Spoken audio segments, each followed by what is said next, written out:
अनेक नहीं है, सब कुछ क्या है? अद्वैत है, जो अनेकत्व में भाप रहा है, भास रहा है। जो हमें द्वैत दिख रहा है, त्रैत दिख रहा है, अनेकत्व दिख रहा है, लेकिन सबका सब क्या है? अद्वैत। यह ज्ञान उन्होंने कुमारी कन्या से सीखा। अब सर्किट है बाण बनाने वाला, बाण बनाने वाले से सीखे कि यदि दूसरे के बदले हम अपने आप को जीवन में ठीक कर ले तो संसार की सबसे बड़ी चीज पा गए।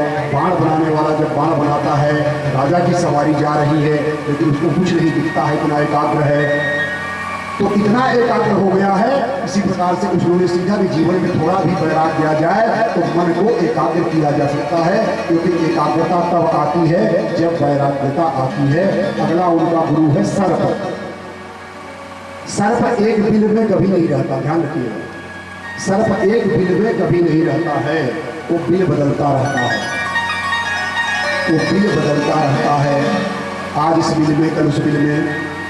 इसी प्रकार से इन्होंने सीखा कि मनुष्य को एक घर में आसक्त नहीं होना चाहिए। अगर घर बदलना पड़ जाए तो कोई दिक्कत नहीं है। ये इन्होंने सर्प से सीखा, जहाँ रहने को मिल जाए वही सबसे बढ़िया।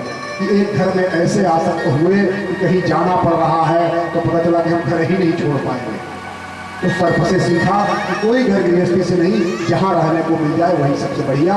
और 23वां इनका गुरु है ऊर्णनाभि। ऊर्णनाभि माने मकड़ी। कैसे कैसे गुरु बना रहे? मकड़ी। मकड़ी से क्या सीखे? अपने मुंह से ही वो तंतु निकालती है और उस तंतु को बनाती है, उसमें स्वयं रमण करती है और फिर उसी को समेट करके अपने में कर लेती है। मकड़ी से सीखा। उसी प्रकार से सच्चिदानंद भगवान एक हैं, अपने से ही वो जगत को प्रकट करते हैं, अपने से ही उसमें खेल रहे हैं और अपने में ही उसको समेट लेते हैं। जो दिख रहा है बनाने वाला भी भगवान, बनने वाला भी भगवान और लय करने वाला भी भगवान। उसी तरह जैसे मकड़ी जाला बनाती है, खुद घूमती है और अंत में समेट को अपने अंदर कर लेती है। बोलिए भक्तवत्सल भगवान की जय। अंतिम गुरु उनका है सपेशकृत। सपेशकृत माने भृंगी कीट। एक कीड़ा होता है भृंगी कीट, क्या करता है? अन्य कीड़ों को पकड़ता है और वो कीड़ा इतना घबराता है कि भृंगी कीट ला करके उसको अपने निवास स्थान में बंद कर देता है। तो दूसरा कीड़ा जिसको पकड़ा है वो दिन भर उसी को याद करता है, भृंगी कीट को, और याद करते करते जब वो दरवाजा खोलता है उसके जैसा बनकर निकल आता है। भृंगी कीट एक कीड़े का प्रकार है, अन्य कीड़े को पकड़ेगा और उसको अपने निवास में बंद कर देगा। उसका चिंतन करते करते वो भी वैसा बन जाता है। तो कहने का इनका भाव ये है कि मनुष्य भी यदि भय से, राग से, देश से, प्रेम से, किसी भी भाव से, दुश्मनी से, गुस्सा से अपना मन भगवान में लगा दे, एकत्र कर दे, तो धीरे धीरे भंगी कीट की तरह उसी स्वरूप को वो पा जाता है। इस प्रकार से इन 24 गुरुओं का इन्होंने वर्णन किया। अब धीरे धीरे वो समय आ गया जब परीक्षित जी को मोक्ष मिलना था। इसके बाद भगवान ने सत्संग की महिमा किया। इस सत्संग की महिमा बहुत बड़ी है। गोस्वामी तुलसीदास ने भी लिखा है कि प्रथम भगति संतन कर संगा, दूसर रत्न कथा प्रसंगा। तो सत्संग से ही सारे ज्ञान होते हैं। उसके बाद हंसोपाख्यान का वर्णन आता है कि एक बार संत कुमार जी ब्रह्मा जी के पास जाते हैं और पूछते हैं कि हमको ये बताइए, हमको ज्ञान दीजिए, क्या ज्ञान दीजिए कि जो हमारी बुद्धि है, सत्य है, अहम बुद्धि है, वो मन को रजोगुण बना देती है। तो मन, बुद्धि और यह शरीर, आत्मा में क्या भेद है? ब्रह्मा जी उस समय सृष्टि के निर्माण की क्रिया में लगे हुए थे, तो बोले अभी हमारे पास टाइम नहीं है। ऐसा विचार कर रहे थे कि अचानक में सफेद एक हंस प्रकट हो जाता है और वह उत्तर देने के लिए तो ब्रह्मा जी सोचे कि हंस नाम की प्रजाति तो मैंने बनाया ही नहीं, ये कहाँ से आया? तो समझ गए साक्षात नारायण भगवान है। तो अब जब वो आ जाते हैं तो उनसे प्रश्न पूछा जाता है कि मन को विषयों से अलग कैसे करें? जो हमारा मन है उसको विषयों से अलग कैसे करें? तो भगवान हंस इसलिए बन करके आए थे कि हंस को पता है कि नीर और क्षीर को अलग अलग कैसे किया जाता है। दूध और पानी को अलग अलग कैसे किया जाता है, यह ज्ञान किसको है? हंस को है। इसलिए भगवान ने क्या अवतार ग्रहण किया? हंसावतार। बोलिए हंस भगवान की। तो भगवान बताते हैं कि जैसे कोई वस्तु बक्से में हो, बक्से से निकाल लो, पिंजड़े में हो, पिंजड़े से निकाल लो, लेकिन क्या लहर को पानी से निकाल सकते हो? आप कह दो पानी से हम लहर को बाहर करेंगे, लहर कभी निकाल सकते हैं? नहीं, लहर को कभी नहीं निकाल पाएंगे। तो उसी प्रकार से जो मन है वो इंद्रियों और मन कोई अलग अलग नहीं है, एक है। उदाहरण से समझिएगा, छोटा सा बच्चा है, छोटा सा बच्चा है, अपना अंगूठा चूसता है मुंह में डाल करके। तो ये बताइए कि भोक्ता और भोग्य एक ही हुए ना? बच्चा समझ रहा है कि हमें कोई चीज मिली है और अंगूठे को चूस रहा है और मस्त है। आप निकाल दोगे रोने लगेगा, फिर लगा दोगे फिर खुश हो जाएगा कि अच्छा हमको मिला हुआ है आइटम। अरे भैया, वो अंगूठा भी उसी का शरीर है। तो जो भोक्ता है और जो भोग्य है, भोक्ता वह बच्चा है, भोग्य उसका अंगूठा है। तो भोक्ता और भोग्य कोई अलग अलग नहीं है। उसी प्रकार से मन और इंद्रियां अलग अलग नहीं है। आत्मा पर इनका आरोप किया गया है, आत्मा पे आरोपित है। आत्मा पे आरोपित होने से हम इनको एक समझते हैं, लेकिन ऐसा नहीं है। इस प्रकार से उन्होंने इसका ज्ञान दिया।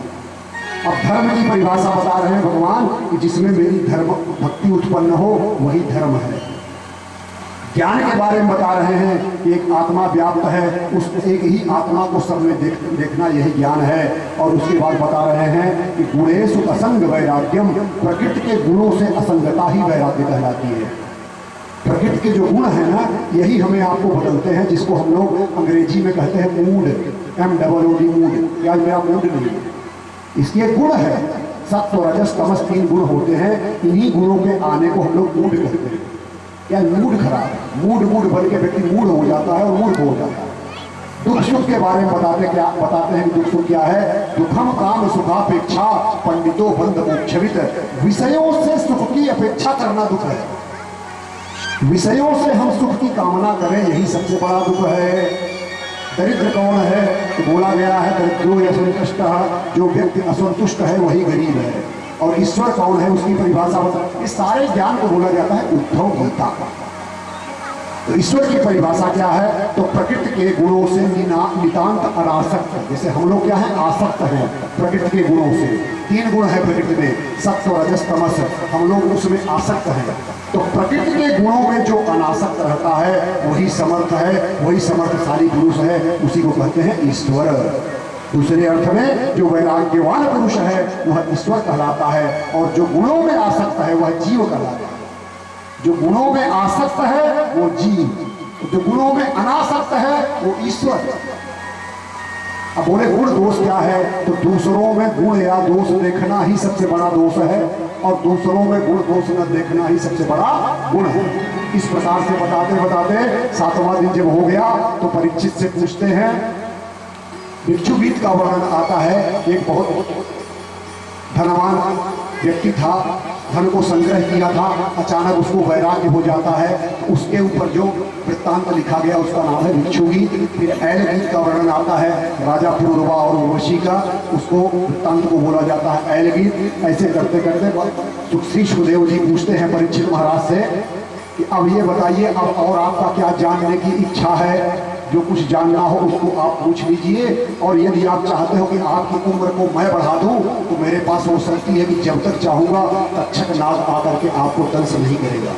परीक्षित बोले कि मैं अब आत्मा राम हो गया हूँ, पूर्ण हो गया हूँ, अब हमें कुछ भी जानने की इच्छा शेष नहीं बची है, क्योंकि परीक्षित अब आत्म तत्व में प्रतिष्ठित हो गए हैं। और प्रलय का वर्णन करते हुए 12 स्कंध में श्री सुखदेव जी कहते हैं कि प्रलय 4 प्रकार के होते हैं। एक नित्य प्रलय होता है, हम लोग रात में सोते हैं, सुबह जगते हैं, तो रात का सोना प्रलय हुआ और सुबह का जगना हुआ पुनर्निर्माण, इसको कहते हैं नित्य प्रलय। एक नैमित्तिक प्रलय है जो निमित्त की तरह प्रलय होता है। काल की गणना के अनुसार लाखों युग का एक महायुग होता है, और एक महायुग के बीतने पर ब्रह्मा जी का एक दिन होता है, और जब उनकी रात आती है उस प्रलय को कहते हैं नैमित्तिक। एक होता है प्राकृतिक प्रलय, ब्रह्मा जी की आयु 100 साल बताई गई है, 100 साल होने पर जो प्रलय होता है वो है प्राकृतिक प्रलय। और एक है आत्यंतिक प्रलय। अब परीक्षित जी पूर्ण रूप से अपने स्वस्वरूप में आत्मस्वरूप में प्रतिष्ठित हो गए हैं। अब तक्षक का आकर के रचना केवल एक औपचारिकता मात्र है, क्योंकि वो आत्मा में प्रतिष्ठित हैं। और सुखदेव जी उठ करके चले जाते हैं और जो तक्षक है वह आता है और उनके शरीर से एक अग्नि प्रज्वलित होती है और शरीर उनका जो पार्थिव शरीर है वो पंच तत्व में विलीन हो जाता है और परीक्षित आत्म रूप में प्रतिष्ठित हो जाते हैं। बोलिए परीक्षित महाराज की।